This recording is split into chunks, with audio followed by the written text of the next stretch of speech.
untuk mendengarkan putusan Majelis Hakim yang mulia terkait dengan kasus Pak SYL ini.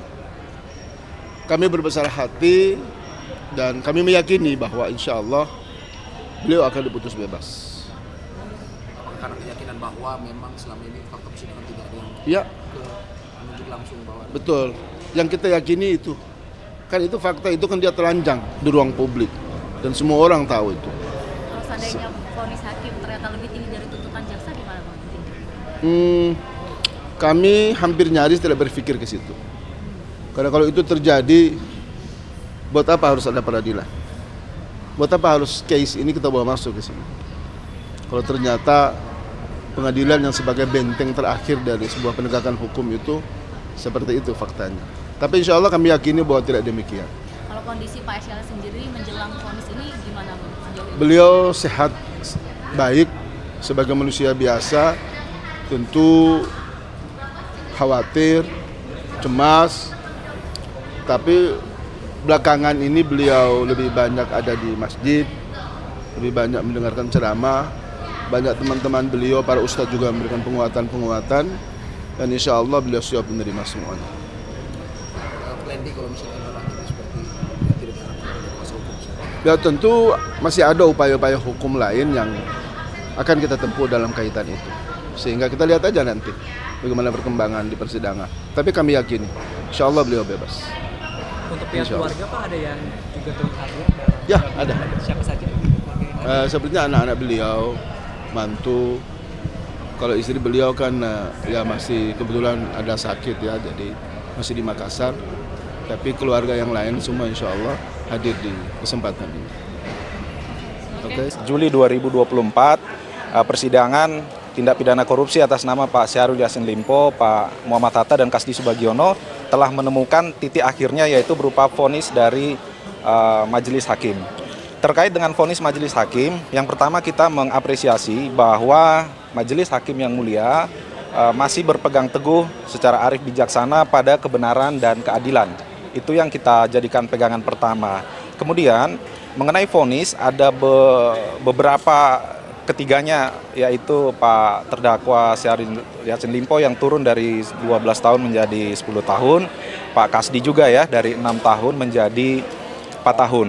Itu merupakan kewenangan dari Majelis Hakim yang mulia. Tetapi kita berbicara mengenai hukum acara. Secara hukum acara tentu jaksa penuntut umum mempunyai kewenangan untuk melakukan upaya hukum, yaitu upaya hukum banding. Nah, terkait putusan tersebut, saat ini kami sedang menunggu salinan lengkap agar kami dapat membaca pertimbangannya, sambil kami nanti tentu secara berjenjang akan melaporkan kepada pimpinan di KPK.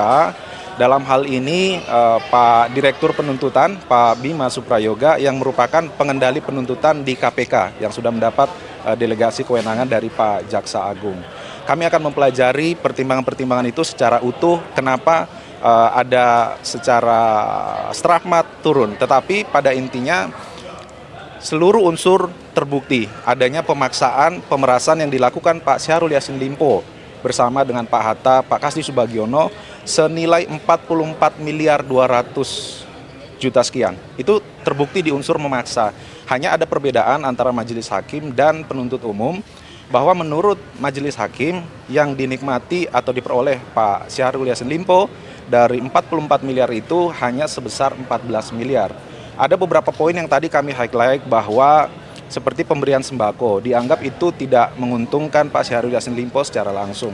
Bagi kami sudah menguraikan ada kaitannya dilakukan pemberian sembako dan sumbangan tersebut menggunakan atribut partai tertentu. Kami sudah menguraikan itu, tetapi Majelis Hakim yang mulia di tingkat pertama ini berbeda pandangan. Tentu itu nanti akan kita pelajari dan bisa saja akan kita lakukan upaya hukum terhadap hal tersebut. Itu mengenai putusan yang mendapatkan. Kalau pengganti yang kecil tadi 44 menjadi 14. 12. Itu apakah nanti jaksa akan menindak seperti apa? Membuktikan seperti apa? Kemudian apakah itu bukti selanjutnya akan dibutuhkan untuk pemerintahan tiket uangnya? Baik. Pertama-tama pernah saya sampaikan, dalam tindak pidana korupsi yang paling utama itu adalah pengembalian kerugian negara atau uang yang dinikmati. Sehingga fokus utama kami adalah mengembalikan uang sebagaimana didakwakan 44 miliar. Namun tadi kita lihat Majelis Hakim menyebut hanya 14 miliar.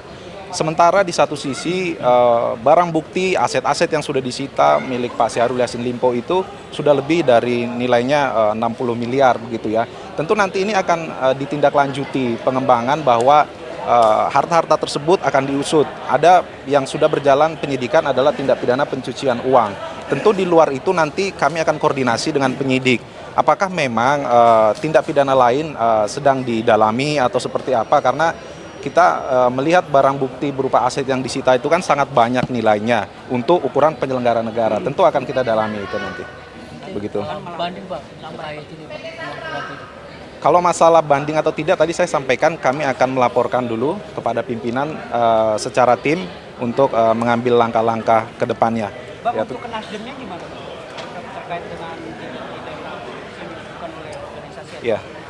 Kalau kami terkait dengan Partai Nasdem ya atau partai tertentu yang ada di dalam tuntutan sudah kami uraikan, ada uang pengganti yang sudah dikembalikan. Namun kalau secara korporasi tentu nanti itu ada kewenangan di penyidik ya. Kami koordinasi dulu apakah secara korporasi, organisasi ataupun korporasi yang melakukan tindak pidana korupsi atau memperoleh hasil korupsi itu dapat ditindaklanjuti. Nanti diikuti perkembangannya di penyidikan ya. Bang, tadi uang untuk menjerat pengganti itu ada Bang? 4,5 Ada kemungkinan miliar. untuk menjerat itu? Sebentar ya, yang mana? Bu? Bang, tadi uang pengganti 44 miliar. Itu tadi akan turun jadi 14 miliar. Selain sembako itu yang tidak dikabulkan oleh hakim apa aja Pak? Baik. Kami perlu menegaskan dulu ya bahwa terbukti pemerasan yang dilakukan adalah 44 miliar 200 sekian juta sesuai dengan tuntutan, sama persis. Itu bisa dilihat tadi di persidangan dan ada juga di pertimbangan hakim. Namun yang dibebankan kepada Pak Syahrul Yassin Limpo selaku terdakwa adalah nilainya 14 miliar. Ada beberapa yang menurut hakim itu tidak dinikmati Pak Syahrul Yassin Limpo, namun ada pertimbangan unik juga yang kami dengar tadi bahwa meskipun dilakukan dengan prosedur yang salah, meskipun dilakukan dengan cara yang tidak sesuai SOP, tentu kan bagi kami, jaksa penuntut umum, sesuatu yang dilakukan tidak sesuai dengan prosedur, yang melawan hukum, dan itu ada kaitannya dengan terdakwa, dalam tuntutan kami sampaikan itu semestinya ada di pertanggungjawaban kepada terdakwa. Namun kita menghargai putusan majelis hakim, nanti kita akan dalami secara utuh, secara rigid pertimbangannya. Gitu. Pak, dengan keputusan ini apakah ada langkah-langkah upaya hukum lagi mencari dalam orang yang akan terlibat di dalam keputusan ini? Kalau orang-orang yang terlibat, tadi di pertimbangan sudah ada disampaikan ya. Sebenarnya kami juga sudah menyebut ya, ada nama seperti Imam Mujahidin, ada Panji Haryanto dan sebagainya. Kalau mengenai pengembangan nanti kita akan info lebih lanjut setelah kita koordinasi dengan penyidik dan yang paling utama setelah kita menerima salinan lengkap putusan dari majelis hakim ya. Untuk TPPU sudah berjalan, sudah tetap penyidikan berlangsung, penyitaan aset dan pemblokiran sudah ada.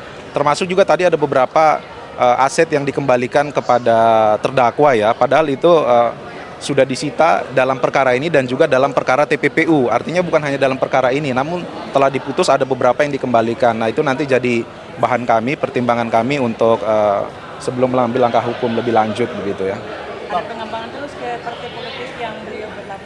Itu sudah saya jelaskan tadi ya, mengenai partai itu nanti diikuti, mengenai pengembalian TPPU kan sudah ada. Kasdi sama Muhammad Hatta.